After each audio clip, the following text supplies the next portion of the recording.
Pengembangan karir adalah proses berkelanjutan di mana individu secara aktif mengambil langkah-langkah untuk meningkatkan kualifikasi, keterampilan, dan kemampuan dalam mencapai tujuan yang diinginkan. Ini melibatkan upaya untuk mengelola dan memajukan karir seseorang melalui pendidikan, pelatihan, pengalaman kerja, dan pengembangan profesional. Berlandaskan Undang-Undang Nomor 5 Tahun 2014 tentang ASN, ASN wajib untuk dikelola, dikembangkan, dan memiliki kinerja yang baik dalam menerapkan sistem merit. Pada Peraturan Pemerintah Nomor 17 Tahun 2020 tentang manajemen PNS, di mana pengembangan kompetensi merupakan upaya untuk pemenuhan kebutuhan kompetensi sesuai dengan standar jabatan dan rencana pengembangan organisasi. Diperkuat dengan Peraturan Menteri Pendayaguna Aparatur Negara Nomor 22 Tahun 2021 tentang pola karir PNS, di mana pola karir merupakan jumlah, komposisi, distribusi, dan jangka waktu dalam memperhatikan kompetensi dan pembinaan dan merata. Peraturan terbaru yang diterbitkan oleh Menpan RB Nomor 1 Tahun 2023 tentang jabatan fungsional, di mana jabatan fungsional memiliki tugas dan ruang lingkup berdasarkan pada keahlian dan keterampilan tertentu dan meniadakan jabatan fungsional lainnya. Menurut Dessler tahun 2020, di mana career development adalah rangkaian kegiatan seumur hidup dalam berkontribusi pada eksplorasi, pendirian, kesuksesan, dan pemenuhan karir seseorang. Sebanyak 44%, di mana ASN yang berada di RSCM memiliki dudukan jabatan pemerintahan dengan memenuhi syarat-syarat tertentu. Artinya masih ada 56% dari ASN non-PNS yang perlu dikelola. Dalam pengelolaan ini bertujuan untuk dalam efektivitas, efisiensi, peningkatan kompetensi, profesionalisme, dan peningkatan kinerja. Berdasarkan literasi pengembangan karir Novice to Expert, di mana dikembangkan oleh Patricia Benner tahun 2004 menggunakan model Dreyfus, terbagi menjadi 5 tingkatan.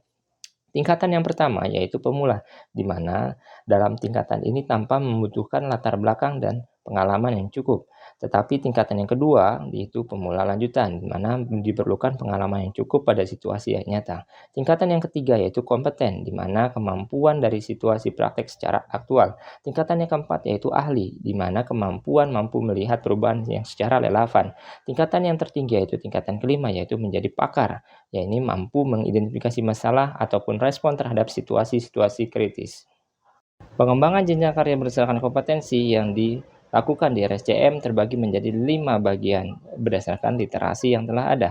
5 bagian tersebut terdiri menjadi 5 level, yang dimana dalam level 1 bersifat sangat dasar, level 2 bersifat lanjutan, level 3 bersifat mahir, level 4 bersifat tinggi, dan level 5 bersifat tertinggi, dimana memiliki fungsi-fungsi sebagai pengumpul data, pembimbing, analisa data, penanggung jawab, dan koordinator maupun menjadi kepala ataupun ketua.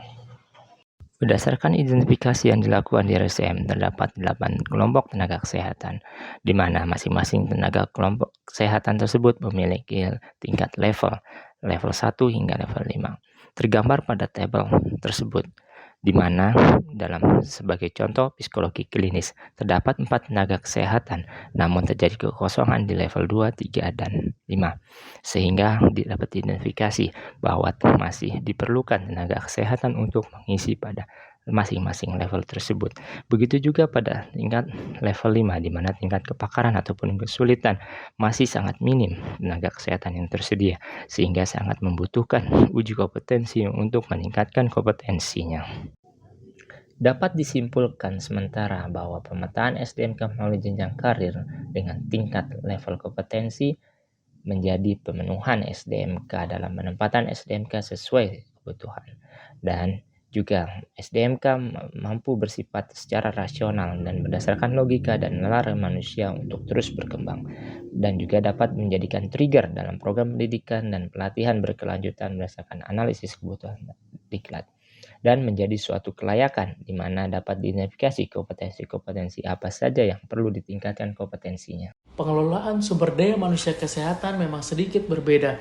Jika mengikuti peraturan ASN yang berlaku, masih ada kekurangan yang belum dapat mengakomodir, terutama bagi kami pegawai non-PNS. Kemudian kita kembangkan dengan metode leveling, di mana dengan adanya kekurangan dapat diakomodir terutama bagi non-PNS.